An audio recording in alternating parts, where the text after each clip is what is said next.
Hello everyone, আসসালামু আলাইকুম। আশা করছি সবাই অনেক ভালো আছেন। আলহামদুলিল্লাহ, অনেকদিন পরে নতুন আরেকটি ভিডিও সবার সাথে শেয়ার করতেছি।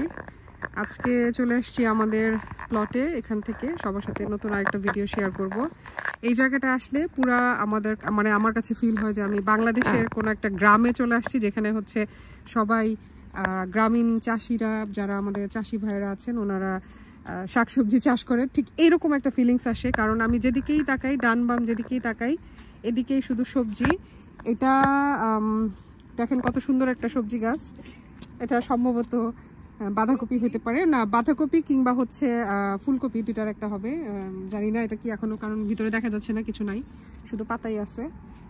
আর এই যে এদিকে হচ্ছে সিম, আর এদিকে পেঁয়াজ, এদিকে হচ্ছে বেগুনের বেগুন ক্ষেত বলা যায়, সারি সারিভাবে সব বেগুনের গাছ।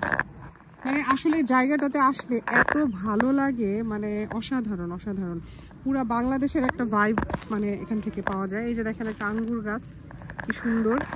আজকে ভাবছি কিছু সবজি তো উঠাবো না, যেইগুলা হয়েছে এখন আপাতত, সেখান থেকে যদি কিছু উঠানো যায়।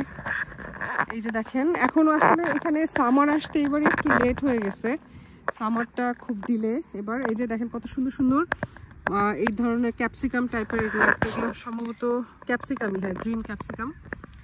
এই যে দেখেন খুবই সুন্দর প্রতিটা গাছ, মানে যত্ন কিন্তু প্রচুর করতে হয়। এই যে মরিচ, এই যে দেখেন কি সুন্দর মরিচ গাছে ফুল হয়েছে, প্রচুর যত্ন করতে হয়। প্রতিটা জিনিসেরই যত্ন ছাড়া আসলে হয় না। যে কোনো জিনিস ওঠানোর আগে যত্ন না করলে জিনিস ভালো পাওয়া যায় না। এই যে দেখেন পুরা ধনেপাতার একটা খ্যাতি বলা যায়, কত সুন্দর ধনেপাতা হয়েছে। আজকে দেখি কিছু ধনেপাতা উঠানো যায় কিনা, আজকে কিছু উঠানোর চেষ্টা করব। এই মাঝখানে মাঝখানে কিন্তু এই যে চুলকানো পাতার গাছও আছে এখানে, দেখেন এই যে কত সুন্দর ধনেপাতা হয়েছে। আসলে মানে নিজের ক্ষেতের জিনিস উঠিয়ে খাওয়ার মধ্যে একটা অন্যরকম মজা আছে। মাটিটা বেশি ড্রাই, তো যার কারণে হচ্ছে এগুলো উঠতেছে না। দেখেন এত সুন্দর, মানে আমি এখান থেকে গন্ধ পাচ্ছি, খুবই ফ্রেশ রিফ্রেশিং একটা স্মেল। দেখেন এত সুন্দর ধনেপাতা হয়েছে। নিজের গাছে থাকলে যেটা হয় আর কি, যখন মন চাবে এসে নিয়ে যেয়ে খাওয়া যায়, এত সুন্দর। এই যে দেখেন, এই যে দেখেন এত সুন্দর, মানে এই জায়গায় যে আসবে আমার কাছে তো মনে হয় তারই মনটা খুবই ভালো হয়ে যাবে আসলে। এই যে দেখেন এখন এই যে আমরা উঠাবো, একটু মাটিটা একটু শক্ত হয়ে গেছে, যার কারণে উঠতেছে না। 2 দিন আগেও মাটি একটু নরম ছিল, আসলে আমাদের ভুল হচ্ছে, তখন একটু উঠানো দরকার ছিল। এই যে দেখেন এই যে কত সুন্দর, মানে আমি এখান থেকে সুন্দর গন্ধ পাচ্ছি। এই যে দেখেন এত ভালো লাগতেছে, পুরা একটা গ্রামীণ ফ্লেভার। মনে হয় যে আমাদের গ্রামে যেরকম আমাদের দেখতাম, কখনো গ্রামে গেলে আপনারা দেখে থাকবেন যে গ্রামে যে ক্ষেতগুলি থাকে এরকম বড় বড় বড় বড়, বাট এখানে হচ্ছে একটা প্লটের মধ্যেই ছোট ছোট করে খোপ খোপ করে করা হয়েছে।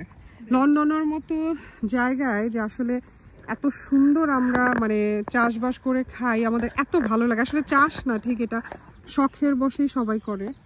প্রত্যেকটা মানুষ ট্রাই করে যে নিজের হাতে কিছু করে খাওয়ার জন্য। আর বিশেষ স্পেশালি হচ্ছে আমাদের বাঙালি সবজিগুলো এখানে করতে আমরা সবাই পছন্দ করি, কারণ অনেক ধরনের সবজি আমরা চাইলেই সবসময় হাতের কাছে পাই না, সেটার জন্য আমাদেরকে অনেক দূর থেকে বাঙালি সব থেকে আনা লাগে।